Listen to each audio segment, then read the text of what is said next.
Okay. Okay. My name is Magdalena Johnson, and I will be speaking about parenting styles, especially about bad parenting. So, anyways, I recall a time when I was 17 years old and I was seeing a boy. My parents didn't know about this boy because there was a rule in my house that you couldn't date until you were 18 or older. So I was breaking this rule that basically didn't have a lot of explanations. It was just one of the many. So yeah, one day my dad found out about this boy, and he called me from work and he said we have to talk when I get home. I remember just feeling horrified, like just scared to death about what was going to happen. So he got home. We went to his little office to speak about this, and he basically all he told me was that he was very disappointed in me, and that I was going to be grounded for a month, and I was not going to use my phone, and I was going to be straight from home to the house. He never really asked me about anything. He just told me what he needed to say, and then I never said anything, and that was the end of it. And my mom stopped talking to me for a few days, and basically I was never asked about my feelings. And I guess they didn't. They probably thought that I could just keep it all inside and just magically suppress it. I don't deny that my parents love me now, but when you're a teen, you need that reassurance so badly. This type of relationship went on and on for years, and it basically left a hole in my heart. As a teen, I felt insecure about my worth, and this led me to make lots of mistakes. Now, as an adult, I feel like it's hard for me to form a relationship with them because there's not a strong foundation of trust and love. When my mom stopped speaking to me, I felt like I had betrayed my parents' trust and I was an awful sinner. Um, I don't know about you, but does this sound familiar to anybody? Maybe you, or maybe somebody that you know, like a family that you know. And even if you're not a parent now, and everyone in this group maybe one day be a parent, or maybe you'll be able to take care of children. Um, Parenting is probably the most important public health issue facing our society. It is the single largest variable implicated in childhood illnesses, accidents, teenage pregnancy, substance abuse, school disruption and underachievement, child abuse, juvenile crime, depression, and mental illness. The importance of parenting arises from the role of buffering against adversity, a mediator of damage, care, protection. Now, when you think about all this stuff, have you ever thought of like what kind of parent you are? Did you ever stop and think of what kind of parent I am, or what kind of parent do I want to be? There are different styles of parenting, but not all of them will benefit your children.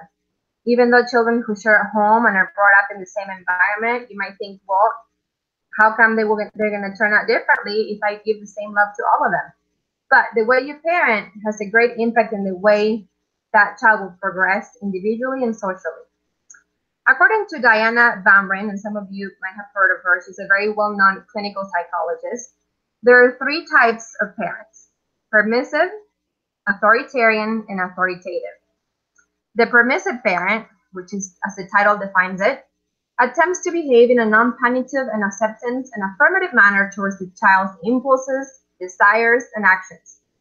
And it's almost like if you thought about it, it's a parent that wants to be a child's friend more than anything. So that when you look at it that way, it's easier to understand what kind of parenting that is. Authoritarian parent, which is basically what I conclude my parents were, is pretty much the opposite of a permissive parenting. These parents take in the idea that basically is their way or the highway. In this style, parents attempt to shape, control, and evaluate the behavior and attitudes of the child in accordance with set standards of conduct, which they're usually very absolute. They believe in keeping the child in his place, in restricting his autonomy, and in assigning household responsibilities in order to include respect for work. The authoritative parent, which is the best way you can parent according to developmental experts and some influenced by Bamrin's work. According to this theory, children raised by authoritative parents tend to be more capable, happy, successful, have good emotional control and regulation, and develop good social skills. In addition, research from an evidence-based guide by a lot of doctors and research suggest the following points referring to authoritative parenting. Warm, responsive parenting promotes secure attachments and protects kids from developing internalizing problems. Also, children from this kind of parenting are less likely to engage in drug and alcohol use, juvenile delinquency, and other antisocial behavior. Talking with kids about thoughts and feelings may strengthen attachment relationships and make kids into better mind readers. Encouraging independence in kids is linked to more self-reliance, better problem solving, and improved emotional health. Also prevents aggression and reduces peer problems. Children tend to be more helpful and kind. Now, you may ask the question, what if some parents are naturally more more authoritarian or permissive? Like, that's how you are. Like, what do you do? Well, when I thought of that, I thought, if somebody told you and proved to you with thousands of research that there's a parenting style that brings out the most positive outcomes in your child, wouldn't you want to try it? Wouldn't you want to give it a go? Government websites for parents are basically having a lot of popularity when it comes to this style of parenting. For example, the U.S. Department of Health and Human Services has an incredible website that has tons of programs that educate parents and helping them learn how to teach their children and how to change their behavior towards this kind of style. And they're great. They're great ways to learn about this. Take advantage of this stuff that they offer. And then once you've gained that knowledge, spread it out. Don't just keep it to yourself. This is a way that we can help. But also, even though the government has some great programs about this, there are also many policies that don't help the family. They don't advocate the family. And also, if you think about it, a lot of these parents are not going to go and search for these kind of like websites and programs, okay? But you have the power to change. You are in charge of what happens in your home and your community. These programs, although great, they will not change the way that parents treat their kids unless, like I said, they're actively looking for it, okay? So what do we do? How do we bring this to the parents that actually really need it, okay? Because some people are not going to go and search. Well, what do? We bring it to them, okay? And that's my idea, is bring that to the schools, okay? And that way they don't have to be actively searching. Bring them to the community and have more ads on TV that, you know, when you're sitting on the couch and you're this type of parent, you see this and maybe it will ignite something in you, okay? So to conclude, and you as moms, I'm a mom, I want the best for my 3 sons. And learning about the causes and effects of my actions and how this affects them is very important to me. And I think learning about this will guide my family towards success and happiness. Try adopting some of the attributes of this parenting style and over time, and I think you will see a change not only in your child and your relationship with that child, but throughout the whole family and throughout your small community too. And this is my message to you, and I hope you will look at this stuff and maybe learn a little bit more. Thank you.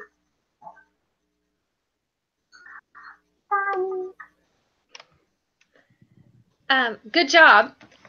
So my question to you is, you were talking about the different parenting styles. Mm-hmm.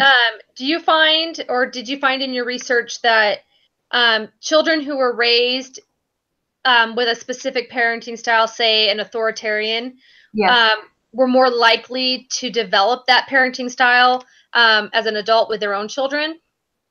Well, I found a lot of that stuff saying that, yes, you're more prone to imitate what you've seen, but it also comes down to resilience, you know? Like, I grew up in that kind of parenting home, and I am completely the opposite now with my kids, just because I see now the need that I had of that warmth and that communication. So I want it so bad for my kids now. So even though the research, yes, said that a lot of the, most of the time you will kind of adopt some of the same parenting styles. And I did find a lot of articles on resilience and how some kids basically want to do the opposite that caused them pain, So I thought that was interesting because I could relate to that a little bit. So I think that's kind of where your, like, some of your action plan was saying that it's possible to break that yes, mold. It's a cycle. Mm-hmm. Yeah, and getting educated will help them. So yes. Mm-hmm. So how would you suggest bringing it? What would be the best presentation? I think a way to bring it to the school is parents being involved with the school and suggesting, like, hey, do we have speakers in our community that would like to come for free and just like speak to parents? In fact, I actually was gonna do something related to that because I'm a personal trainer, and like I was talking to the PE teacher in one of our middle schools here, and he was telling me how like parents don't really know how to feed their kids properly, and we're seeing a lot of issues with that. And he was telling me how like, you know, some parents just don't know, they need help. And I said I would totally volunteer to like have a parent meeting, and then we can talk about options about, you know, parents at work, what could be like an option for them. So I think this is so easy because we have so many wonderful people in like, you know, all these parents that really care for their kids, that, you know, just bringing speakers in, or, you know, just finding somebody that, you know, maybe a therapist that will, you know, go find him. Would you volunteer to come to the school and like speak to the parents, you know? Thanks. And you did do a good job. Thank you. Well, thanks. It was nice. Thanks, I have a question. How do you think we can get involved? We can get teachers involved in these programs. Do you think teachers can, you know, learn about the topics and then pass those topics to parents too? Or can we involve children on those seminars or programs? What do you think? I think like you should mainly involve the parents, because at the end of the day, one of the things that I was reading, a child doesn't know what kind of parent they have because they don't know any different. This is all they've seen. This is all they know. So in their mind, probably fine. You know, like I remember growing up, yeah, I felt empty a lot of the times, but I didn't know what title that was. I didn't know if it was me. I didn't know what it was. You know, now as an adult, I can see that a lot of the stuff I felt, it was because of the lack of warmth and emotional attachment. So I think maybe the kids should not even be involved in that. It's more like something from the parents, you know? And I think that teachers, you know, obviously they can do a lot of good. I mean, teachers can be a role model too and offer that affection. You know, I think it's not just about the parents, it's about, you know, whoever you're taking care of. And if you're a teacher, you're with those children a lot, sometimes more than a parent, you know? So yeah, I think involving the teachers would be a great idea. Thank you, girl. That was nerve-wracking. Okay. So if I think we're good, let's move on to Diana. You ready, Diana? Okay.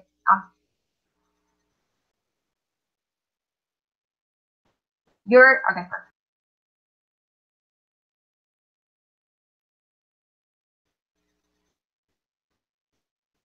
I can't hear you, Diana. There. Can you hear me now? Yes. Now. Okay. Okay. I will start my speech, and I will talk about abortion. My name is Diana Alcocer, and we define abortion as the termination of pregnancy before the fetus is able to have an independent life. The procedure is done before the fetus turns around 25 weeks old. However, when fetus has more than 6 months, it is considered premature child. Abortion refers to the induced type, Malcolm 1977. There have been an increasing number of abortion cases throughout the world. Social and economic factors affect the scenario of abortion. In developed countries, abortion is legal, but in most developing countries, abortion is not encouraged. It is usually illegal and not allowed. There are around 70,000 worldwide maternal deaths occurred because unsafe abortions. When my mother was young, she was not a member of the LDS Church. She was Catholic. She got married to my father when she was 18, and my dad was 33 at that time. Soon after they got married, my mom discovered my father had alcoholic problems. It was under these circumstances that they had a child named Leonardo Jr. My dad became very aggressive under the alcoholic consumption. My mom, being young and immature, listened to my grandmother's advice, who said, with one child, you can overcome any difficult situation, but not with more than that. After soon After some time, my oldest brother, Leonardo, was born. My mom got pregnant again. My grandmother accompanied my mother, who went to a doctor who practiced abortion. After that procedure, my mom became very sick and almost died. Her marriage became more difficult with an abusive husband and father to my oldest brother, who was lonely. My mom, for some reason, couldn't conceive any more children. She had some physical damage that caused infertility. Her guilt and sorrow were very severe during that period of time. She felt God had punished her for her sin. She went to church every day for hours to pray for forgiveness. She regretted the day she decided to practice abortion. It was after 13 years of broken heart and sorrow that my mom finally got pregnant again. Some circumstances in life puts people in jeopardy, and if they are young and immature, they don't have the right information and good advisor close to them, they could make critical decisions that will damage them and others as well. Education is important in life. Knowledge gives opportunity to have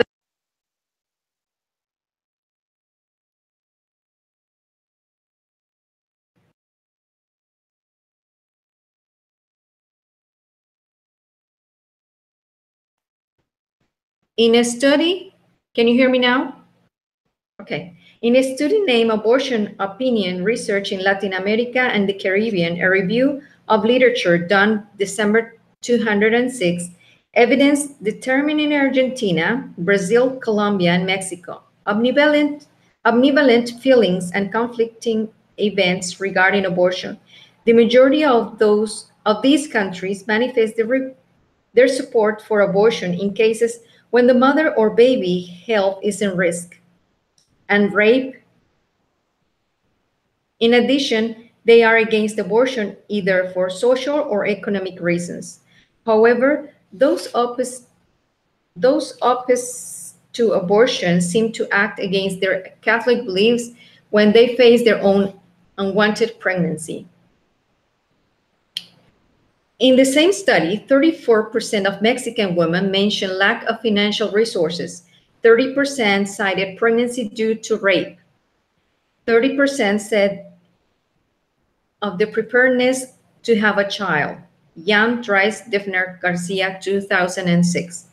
Teenagers between 12 and 17 years old have poor capacity of decision-making when education and non-religious standards are set within the walls of Mexican homes. Unclear regulations in different states leave adolescents explore the case access to practice abortion. If we add the mental health problems caused by abortion, women would think twice or analyze the situation better. Education programs explain procedures, clarifying the consequences, helping them to choose for other options except abortion is needed in private medical service where these practices are often. Around 95% of induced abortions are done illegally and in unsafe conditions. In this region, abortions occur in higher rates than in other countries. The legal framework in Mexico, my country, abortion is legal in Mexico City since 2007 for all women who go to legal abortion clinics. They can do it freely and without saying the cost that leads them to make that decision. In Mexico City, any woman can legally abort from April 24, 2007. Women can interrupt any pregnancy free with 17 weeks of pregnancy. After the discriminalization of abortion in Mexico City, some of the 32 states of the country began to modify their laws, and to date, 16 states have established the right to life protection since its conception. Except in the Distrito Federal, in other states, the abortion in law in Mexico says that the abortion is penalized, except in cases of rape, and all except the codes of Guanajuato, Guerrero, and Querétaro allow it when the life of the mother is in danger. The Mexican School of Specialists in Gynecology of Obstetrics reported that Mexico is above the world average in the rate of abortion in women between 15 and 24 years of age. 33 abortions per 1,000 pregnancies have been reported, while the average in the world oscillates in only 29% per 1,000. Reported gynecologist Cuauhtemoc Celis, attached to Medical Specialist Unit of Gynecology Obstetrician, Luis Castelazo Ayala. This figure was obtained from the National Health and Nutrition Survey in Mexico. Of the total of abortions registered in the country, 44% corresponds to adolescents between 15 and 19 years old, and the rest women between 19 and 25 years old, and some cases of older women. My proposal is to start a center close to the legal abortion clinics in Mexico City with the following purpose. First, comprehensive sexual education that includes medical accurate information about abstinence and learn about actual procedure done during abortion. 2, insurance coverage of a public funding for family planning services. 3, programs that curb domestic violence and sexual abuse. 4th, programs providing information about legal adoption, helping mother feel in peace, giving an opportunity to her child to be with a loving family. As she practices good judgment, she will make wiser decisions for saving her life and her life's child too.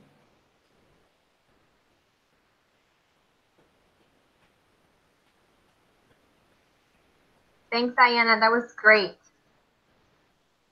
And my question is, why do you think it's so popular to abort? What is the positive side that these girls are seeing? I mean, because everything you said is, I mean, I believe that it's great. I mean, it's like you did a really good job of saying how like awful this is. I love your personal story. Thank you. I love to hear that, you know. But what do you think is so popular? And you know, what is your thoughts on that? Well, as I was reading, I think most of the girls are starting to have sex and their parents doesn't know this issue. So they don't use any prevention. They don't have religious standards to learn abstinence. So it's like hidden issue to have abortion. Sometimes not even their parents know about it, but it happens. You know, it's something that it's taboo in the family. The topic is not, you know, very well known. So they just keep it as a secret, you know. My question is you mentioned one of your things was like adoption. What is the accessibility or in Mexico like for adoption or foster care? Like how easy is it to place these babies if the mothers don't want them but are trying to choose to, you know, have them versus aborting them? So like how easy is it for, you know, other families to take in these unwanted babies? Well, it is not easy. Abortion is a very hard issue in Mexico. But I think creating a program where we can establish lawyers that can, you know, create the facilities to make it done faster because, you know, we have the babies there. It would be great to provide it a quicker, you know, it takes very long time here, you know, to get I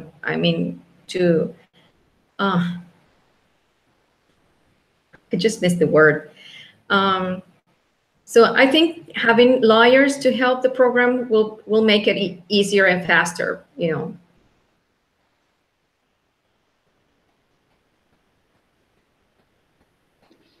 So my question would be, why do they decide to let these young girls go and do these abortions without parent consent? I mean, they're still living with their parents still take care of them. The parents are going to have to deal with everything that comes after the abortion. So why do they decide that that was acceptable? Well, these girls find like a cousin or an uncle or some family that is not parents that helps them go through the process. They usually find an adult. The law says that, even I was reading that, well, I just learned that it's legal in Mexico City. I didn't even know. With this research, I found out. But as I was reading, I found out that they can even make an abortion to minors if they come with an adult. It doesn't have to be their parents, but an adult. And that is very wrong, because they find a cousin or uncle or whatever, adult to help them to go through the process, and they can get an abortion. And parents don't even know what happened. They go on a trip, to Mexico City to have vacations, and they just get it done.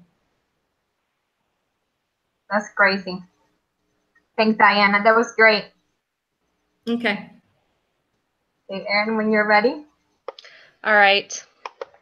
So my topic is on child abuse, and my name is Erin Westberg. I want to share with you throughout my speech about 3 different personal stories that I experienced. I have worked in special education for over 10 years. And one of the first things that I came to learn in working in special ed was that not all children are born with a mental or physical handicap. During my very first year working in special needs, I worked with this one boy in particular who was being raised by his grandpa, and he was both physically and mentally disabled. He, however, was born perfectly healthy with no disabilities, and he had a future of possibilities that he was never going to get to experience because his mother physically abused him as an infant and later dumped him in a dumpster where he was found. And this left him with both permanent physical and mental scars. And while his story is very heartbreaking and one that I am never going to forget, he is sadly not alone. Studies have found that 1 in 4 children will suffer from some form of abuse during their life. A report published by the U.S. Department of Health and Human Services in 2014 stated that an estimated 700,000 children were confirmed by the Child Protective Services as victims of neglect and abuse that year. Often when we hear the words child abuse, we immediately think of sad stories like my student, or of other children who are being beaten, locked away, and even killed. However, child abuse and neglect can refer to any type of behavior by parents, caregivers, adults, and even older adolescents that is not normal or typical, which causes physical or emotional harm to a child. There are 5 types of child abuse. First, there's the physical abuse. Second, parent neglect. Third, emotional abuse. Fourth, sexual abuse. And fifth, witnessing violence within the family. According to the U.S. Department of Health and Human Services, in 2014, it stated that approximately 1,600 children died from abuse and neglect in the United States. And it also stated that those who are at a higher risk of abuse are children under the ages of 4 and those with special needs. Unfortunately, child abuse and neglect can and often does have a lasting effect on a child's health throughout their lives. Another student that I worked with came to us during the middle of the school year. He was 13 years old, and he was the oldest of 7 children. It turns out that him and his siblings spent their entire lives locked up in their home. And it wasn't until their baby sister died of malnutrition that CPS discovered that there were in fact other children in the home. The sad thing is, the neighbors never knew that there were children in the house. Unfortunately, by time he came to our special ed program after being placed in foster care, both the state and school psychologists were unable to determine if he was in fact born with disabilities or if these disabilities were actually environmentally based, stemming from his years of being locked inside. Cases like these show that abuse and neglect during infancy or early childhood can cause improper brain development, impaired learning disabilities, as well as impaired social and emotional skills. There are from head trauma, heart, lung, and liver diseases are just a few of the many. Later in life, these children are also at a high risk for smoking, drinking, drug abuse, anxiety, depression, eating disorders, and suicides. Children are vulnerable and unable to protect themselves from a powerful adult. This is especially true when we consider that the majority of abuse comes at the hands of an adult that they know well, which is often very confusing to a child because this person is supposed to protect them and keep them safe. It is up to all caring citizens, teachers, police officers, principals, social workers, welfare workers, psychologists, doctors, and members of the community to become involved in preventing and reporting child abuse and neglect. Currently, all 50 states in the United States have mandatory child abuse reporting laws that qualify them for funding under the Child Abuse Prevention and Treatment Act. Mandatory reporting means it is a legal obligation to report known or suspected abuse or maltreatment. The failure to report actually carries a legal penalty.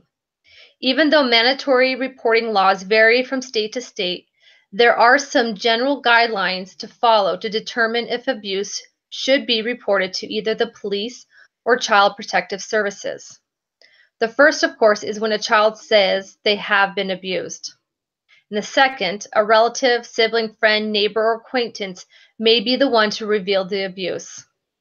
It is also important to note that proof of abuse is not required in order to make a report. If there's any suspicion or knowledge of abuse, the name of the child and the suspected abuser must be reported to the police or Child Protective Services. It is also important to know that when reporting, you can remain anonymous if you wish. The last story I'm going to share with you is with a special needs girl who was 14 and was living in foster care because she had been taken away from her abusive parents as a child. However, often she would say things to us at school like, "I wish you were my mom," or "Can I come live with you?" All of us in the classroom felt that she did not have the best home life. However, that is not enough for us to go on based on the school required guidelines for reporting and suspecting child abuse. It wasn't until one day she told me how when she got in trouble, her foster parents would beat her with a belt. That was my first and only time I've ever had to call CPS as a professional. She was removed from the home and placed with another foster family. But sadly, it was not before the abuse and damage had already been done to her. We felt at the school that our hands were tied with the limited resources that we were given in identifying and reporting child abuse. While having mandatory reporting laws and abuse hotlines are vital tools to fight child abuse, there is more that can be done to protect children. For starters, teachers need better training in learning how to spot and report abuse. There needs to be a better screening process for foster parents to keep children like my student from getting abused in a home that was originally supposed to protect her. As members of the community, each of us can get more involved. We need to get to know our neighbors.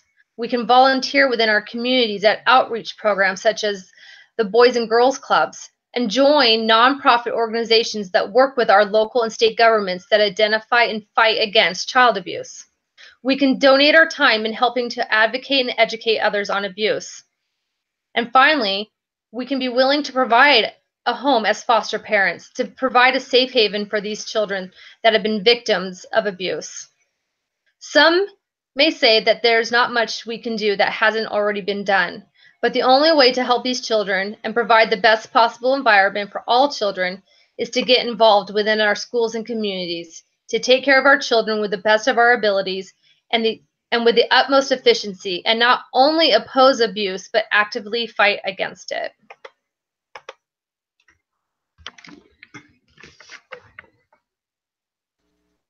I have a question about where do people could draw the line?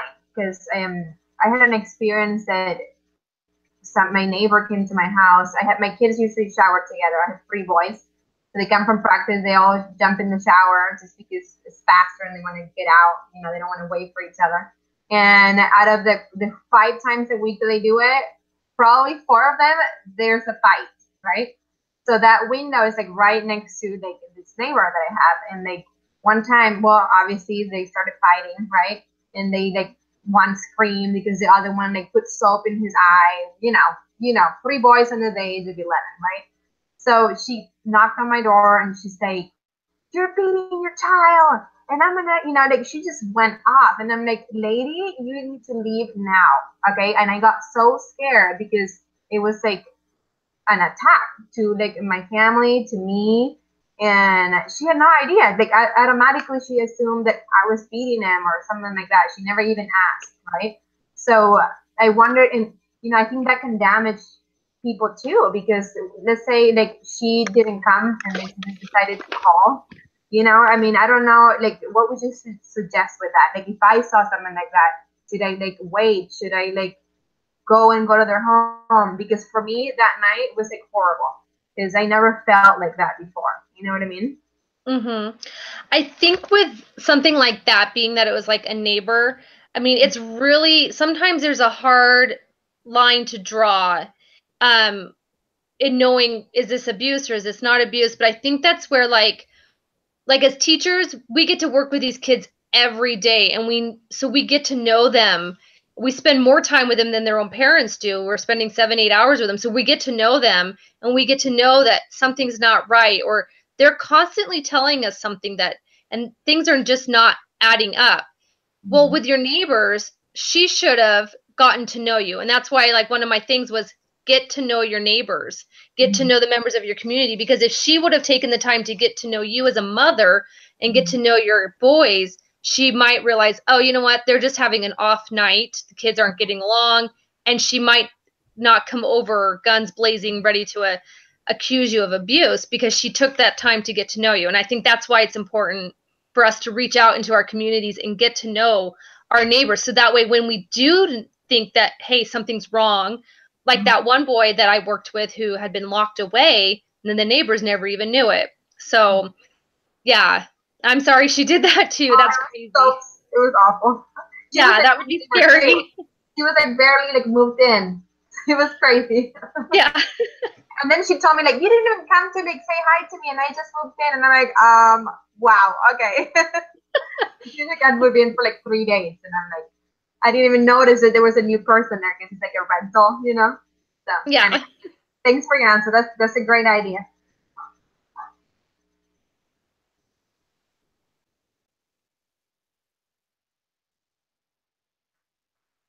So I'm going to ask, how do we deal with, because I've seen this where something is reported and then it goes to a person who personally knows who is getting reported and tells them what's going on. And so therefore, you know, they're able to take care of things, cover things up, get people to come in and cover for them. How do you prevent that gap? How would that? You know, that's a good question. I'm not really sure because, you know, often if CPS feels that, I mean, CPS is going to have to investigate every claim that's being made. And so, I mean, if somebody is warning a family, hey, CPS is coming, and the and they know the family has something to hide, then that person is just, Yeah. I mean, like they're just as guilty because they're helping the family hide abuse. So I'm not really sure how you like prevent something like that, because we hear all the time there's these loopholes, you know, where children fall through the cracks through the CPS system, you know, and it's probably because they're like, maybe the families are getting tipped off by somebody. And I'm not really, so I don't know, maybe there needs to be like better screening for social workers, more confidentiality on who reports, so that way the parents don't get tipped off, so it can be like a genuine visit and the social workers can actually see, hey, this is what's really going on, and yeah, this is not a problem, or no, we really need to investigate this. A little bit stricter ethics or something, yeah. Yeah.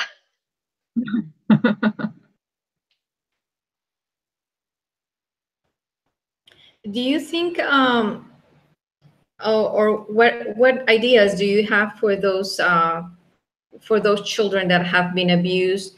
Do they go to programs to be adopted again? How the traumas of the last, abuse and then having a new family, new environment affects those children?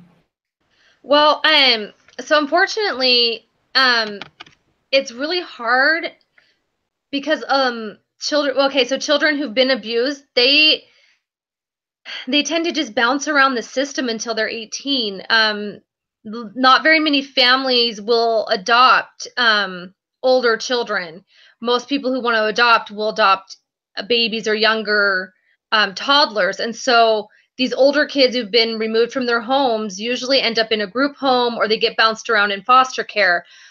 So like the two different students that I worked with, the one, she had been bounced around in foster care since she was really young, and she had special needs, and people don't tend to want to adopt children with special needs because they're taking on an extra financial and emotional burden. And so I think it's just really trying to get out there and reach these families and these foster care families and try to encourage them to not just take in these kids temporarily, but really provide a home for them where they can have the chance to like rehabilitate and recover from what's been done. Because once they're 18, they're out of the foster care system, and then it's just kind of like history repeats itself because they've never learned anything different. And oftentimes these kids will become abusers themselves. So do you think government should work on that side? Just programs that help people sensibilizing or being sensitive of this situation and adopting older children with special needs? So yeah, I mean, they can have a real family. Yeah, and often I think sometimes when these parents become foster parents, or not even like foster parents, but just people who are thinking about adopting, they don't realize that there's a lot of government programs out there, especially when you adopt a child, that can you can have access like to therapy and things like that, that special needs kids receive state-funded therapies, but even adopted children can receive therapies, especially if they've come from an abused situation, whether it's like physical or sexual abuse. And so I think it's educating people on, what does it mean to be a foster parent? What does it mean to adopt a child who's had this kind of background, and letting them know that there is programs to help not only them, but help these children adapt.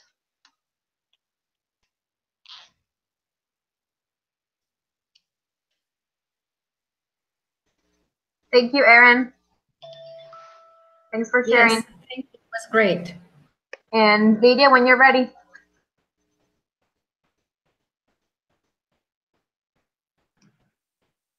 All right. My name is Lydia Keel, and I am going to talk about immigration and education in America. I have grown up with many good friends whose parents immigrated to America, so they are first generation. We have talked about the difficulty of always being the translator for their parents, and of not getting help with their homework, and the anxiety they felt because at least one of their parents didn't have the right documentations to be here legally. And finally, the hardships of just getting by. Now that they have their own children, they want their children to do better in school and to go to college. The difficulty is that they do not know all the resources available and are not sure how to best help their children. There is a great deal of talk about immigration in this country. Enforce it, don't enforce it, change it, modify it. I propose a different avenue that is currently being used in Texas. Instead of spending money on finding immigrants, we should invest in the immigrants we have, help them become part of our society. Our school system cannot ask if any one person is legal or illegal. They can only educate. In Texas, there are schools that have classes to teach new and first-generation parents how to help their children with homework. This allows the parents to become better with English. The classes carry greater help to families by helping the parents get their citizenship with an added 3 years. Schools only send information home in English, and this further isolates families.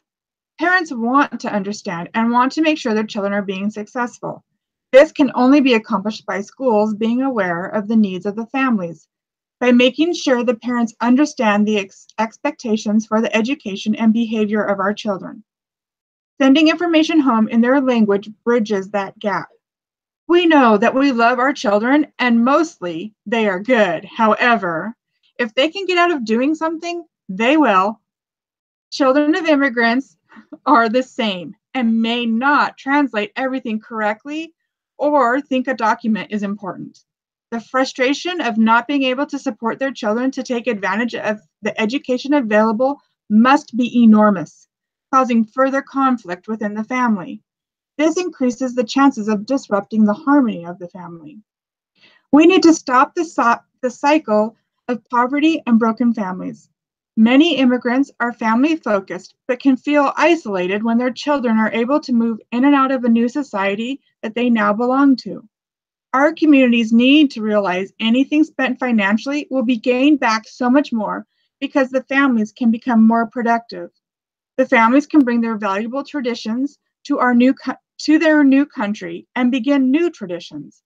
I know there are people that claim that America does not care about helping immigrants, but America is made up of immigrants. Others claim that America wants to keep immigrants in low income by getting rid of blue-collar jobs and not providing educational opportunities. That society is sabotaging any advances by immigrants by only allowing immigrants to attend certain colleges. Immigrant families need to feel a sense of community that they have lost due to moving to a new country and a new neighborhood. We need to help them create unity, a way that they can trust that we want them part of our society. We need to create places where they can ask questions without the fear of deportation. Conversations that can flow freely, knowing that there are no judgments. Perhaps a place where they can celebrate what they can community. Children that can speak 2 languages need to be taught the job opportunities that will become available with 2 languages. We need to follow examples of colleges that are encouraging the feeling of family by providing childcare and opportunities to have open forums to talk about concerns and help find solutions. We need to help fathers and mothers understand how to help their children and change the attitude that getting an education is for children. We are only as strong as our weakest link. When communities work together to support families, the community wins. When we look for commonality instead of difference, we gain opportunities for growth. Therefore, to strengthen America through education of all people within our communities, to honor our forefathers by uniting all immigrants within our current society. Policy needs to change nationally and then statewide and finally with smaller communities to incorporate and help everyone to create the community and the strength that is needed. Thank you.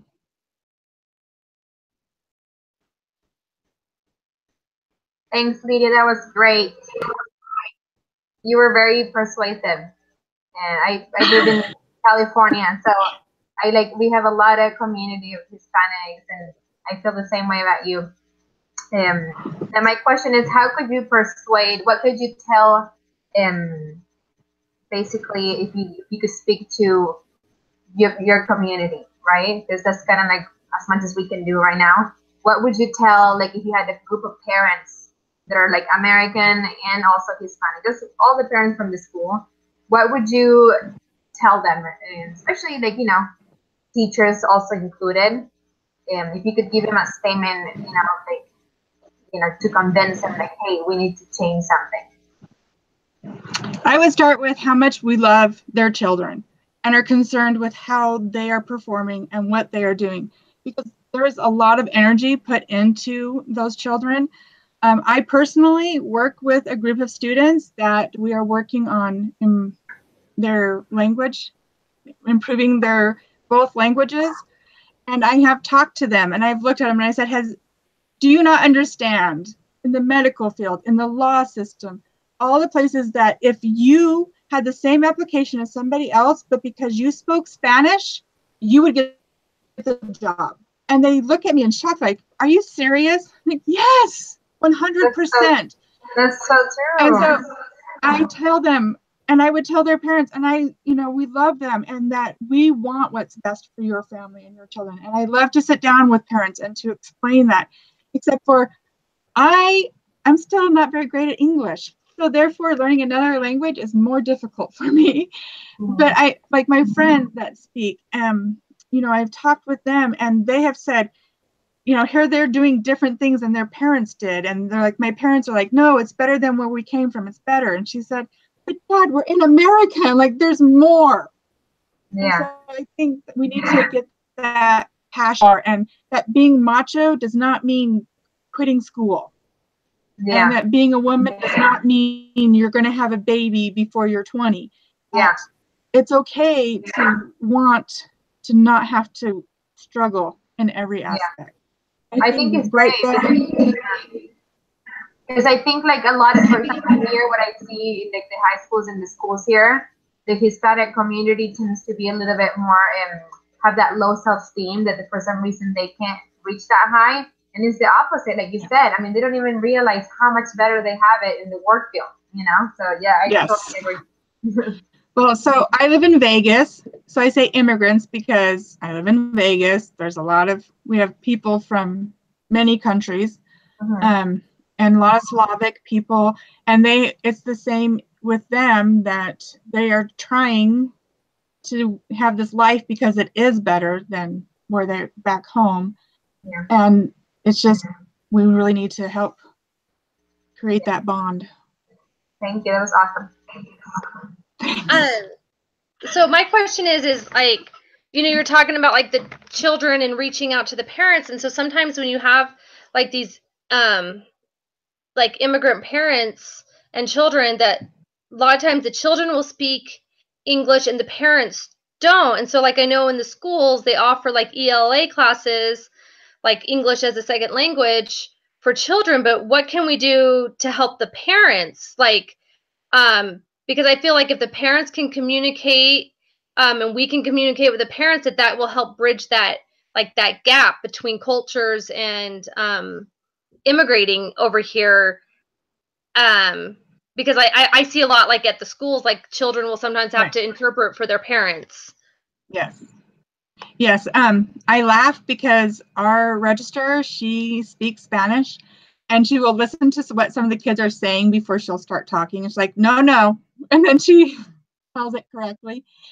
But that is where, in all these studies, like I'm like, we not only do what Texas is doing, but that's where they have these classes, and they have simple books, and they have they teach the parents how to, they're very simple, what those words are and how to read them with their students, like how to point at them and how to sound them out. And so therefore the parents are becoming better at speaking English. But therefore, I also think when you get these parents involved, when they see how much you care and build that community that they need, that is so part of their culture, then they're more willing to come in and help translate. And they're more willing to say, this is what we need to hear, or this is how we would like it presented so that we understand. How are we supposed to be active with our children when we don't fully understand, because it's not the way you've translated it is not the best way to communicate with us. Because as we know, English is the words of business and legality, but it is not the language of speaking to each other to understand. And that is where having the two languages and having people come in from both of those. I mean, I love these, like all my friends that are first generation, because they do have that, they see where their parents came from, and they know what they grew up with, and they have the ability to go back and forth, but they don't have the confidence they need to speak in the English. And they're speaking very well, but they hold back because they're not sure if it's correct. And that is where we can help them so they can become better at it and increase their abilities to communicate back and forth and bridge that and make that open. Did I answer your question?